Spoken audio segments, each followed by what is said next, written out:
আমরা আমাদের আশেপাশে যে লোকগুলো দেখি বাংলাদেশে অ্যাভেলেবল পর্যটন খুবই ভালো। তোমার আশেপাশে যেগুলো আছে এগুলো তোমাকে হ্যাপি হতে হবে এবং এগুলো নিয়ে তোমাকে ফিল নিতে হবে যে তুমি এই পাহাড়টা দেখা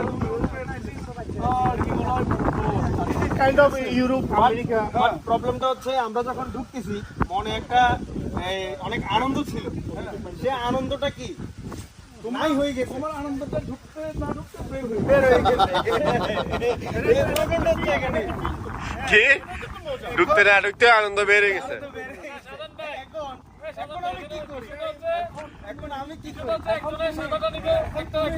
লালটা না সাদাটা? এখন সে কি করবে? এখন ও কি করবে? তোমার হাতে তো